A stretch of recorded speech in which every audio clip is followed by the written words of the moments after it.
आज international day against drug abuse observe किया जा रहा है। ड्रग अब्यूज एक इमर्जिंग चैलेंज है ग्लोबली और साथ ही साथ कश्मीर में भी।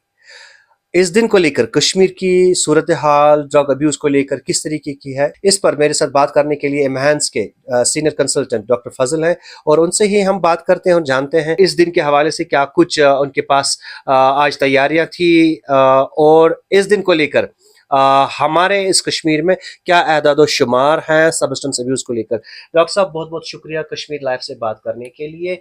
आपसे जानना चाहेंगे, आज international day against drug abuse observe किया जा रहा है, इस ज़मन में कश्मीर सब्सटेंस अब्यूज में कहां पर स्टैंड करता है?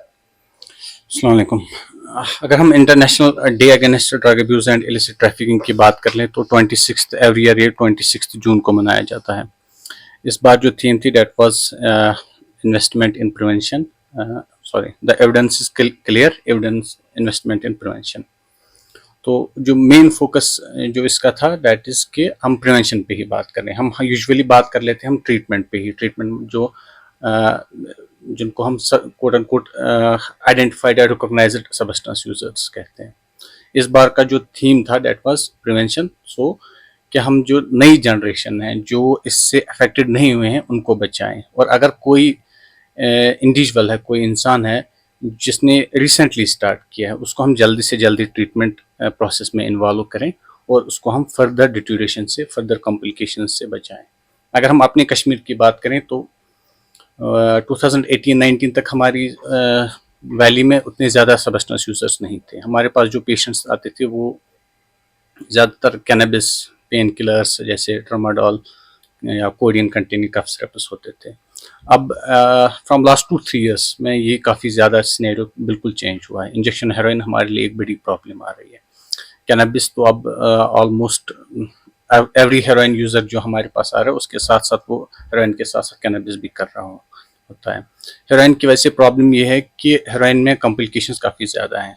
इंजेक्शन में ओवरडोज डेथ्स काफ़ी ज़्यादा हैं, हेपेटाइटिस बी, हेपेटाइटिस सी या कुछ केसेस में HIV के भी कॉम्प्लिकेशंस हमारे पास हम देखते हैं अपने OPDs में, RPDs में। 2018-19 तक अगर मैं बात करूं तो उस टाइम जो ट्रीटमेंट फैसिलिटीज़ हमारी वैली में थी वो institute of mental health and neuroscience, SMH drug addiction centre और पुलिस कंट्रोल रूम, ये 2 सेंटर्स थे टोटल। उसके बाद पेशेंट्स इतने ज़्यादा बढ़ गए। 2018 में अराउंड 5000 कंसल्टेशंस थे। इस साल 2022-23 में 41,000 कंसल्टेशंस हमारे ही सेंटर की थे। अब एवरी डिस्ट्रिक्ट में भी ये फैसिलिटीज़ स्टार्ट हुई हैं, एडिक्शन ट्रीटमेंट फैसिलिटीज़ स्टार्ट हुई हैं। ऑलमोस्ट एवरी डिस्ट्रिक्ट में एडिक्शन ट्रीटमेंट फैसिलिटीज़ स्टार्ट हुई हैं। वहाँ पे भी पेशेंट्स आ रहे हैं। JVC में, पुलिस कंट्रोल में, अब कुछ और सेंटर्स भी स्टार्ट हुए हैं। बट स्टिल हमारे पास जो पेशेंट्स, अगर हम लास्ट ईयर की बात करें तो 23 जो अभी 24 जो चल रहा है उसमें हमारी कंसल्टेशंस अराउंड 50,000 पहुंच गई, और इसमें से मेजर जो यूज़र्स हैं वो हेरोइन यूज़र्स ही थे, इंजेक्शन हेरोइन यूज़र्स ही हैं।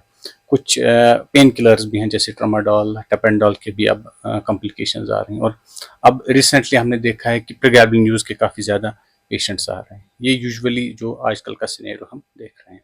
डॉक्टर साहब, मैं आपसे जानना चाहूँ कि आपने कहा कि साल 2024 में अभी तक 50,000 से ज़ायद रजिस्ट्रेशंस अभी तक आपके अस्पताल में, आपके सेंटर में दर्ज हुई है, कंसल्टेशंस दर्ज हुई है। मैं आपसे ये जानना चाहूँगा कि आपने जैसे कहा 2018 में सिर्फ महज 5,000 थे, तो आपकी कोई रिसर्च इस चीज़ को लेकर के इतना स्पाइक क्यों हुआ इस सब्सटेंस अब्यूज़ में?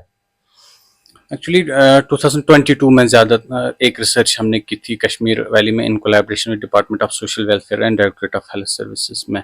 उसमें हमने देखा था कि काफ़ी ज़्यादा स्पाइक हुआ है, around 2.87% substance dependent population. Dependent means कि जिनको ऑलमोस्ट रेगुलर डेली यूज़ पे सब्सटेंस लेने पड़ रहे हैं, और उसमें ज़्यादातर जो यूज़ था डेट वाज यही ओपियाइड्स या हेरोइन यूज़, 2.65%।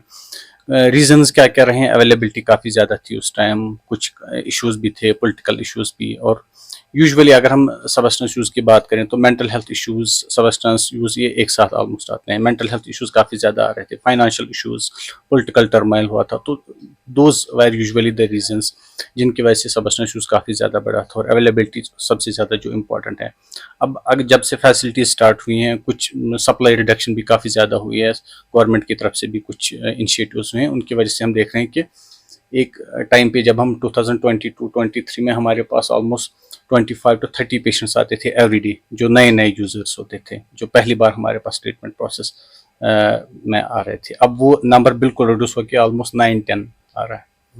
तो वो कुछ रीजंस थे। डॉक्टर साहब, मैं आपसे ये यहाँ पर ये जानना चाहूँगा, चूँकि आपने कहा कि इसमें एक इज़ाफ़ा, एक स्पाइक आपने देखा। आपसे ये जानना चाहूँगा मैं, ये जो ओपिएट यूज़र्स आप बोल रहे हैं या जो हेरोइन यूज़र्स हैं, ये इनमें किन तरीके के इनिशियल सिम्पटम्स होते हैं और आपने कहा इनमें कॉम्प्लिकेशंस भी होती है। तो as a doctor's in patients को ट्रीट करना ये कितना चैलेंजिंग होता है आप लोगों के लिए? ट्रीटमेंट प्रोसेस काफ़ी चैलेंजिंग होता है, बट जो चैलेंजेस जब भी हमारे पास ये पेशेंट्स आते हैं, तो इनिशियल पार्ट डिफिकल्ट रहता है, क्योंकि इनको दे आर ऑलमोस्ट होपलेस। उनको लगता है कि अब इसका ट्रीटमेंट है ही नहीं कुछ। फैमिली मेम्बर्स, इनको भी लगता है कि नहीं, ये अब नशे में पड़ गया, अब इसका इलाज है ही नहीं।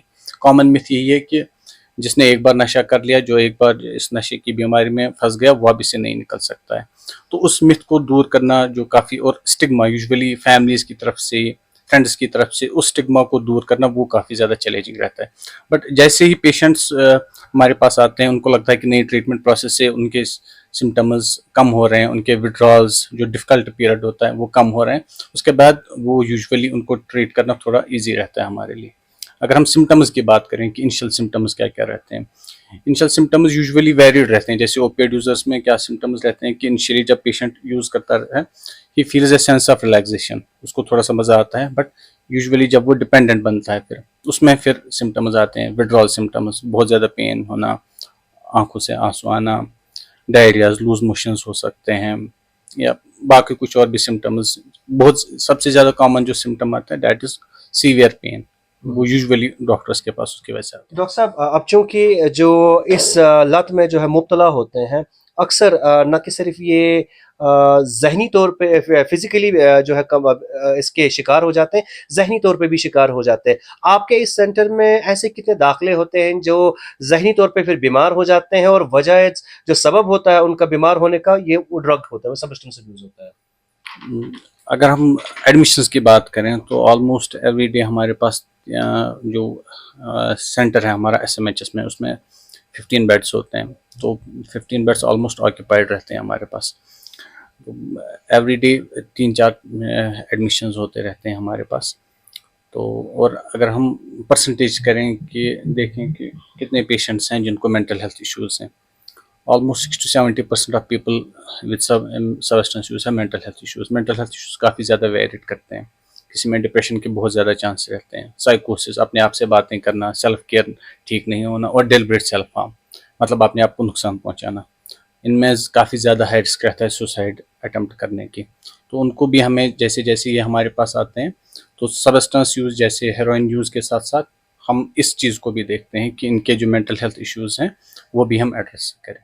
चूँकि आज का दिन जो है ऑब्ज़र्व किया जाता है international day against drug abuse, आप मुझे ये बताइए, इस दिन के हवाले से आपके डिपार्टमेंट की तरफ से क्या कुछ प्रोग्राम्स मुनक्किद किए गए और आपको क्या लगता है आने वाले वक़्त में ज़रूरत है ताकि इस जैसी जो मुहल्लिक लत लगी है उन नौजवानों को या उन लोगों को, वो इससे दूर रहें?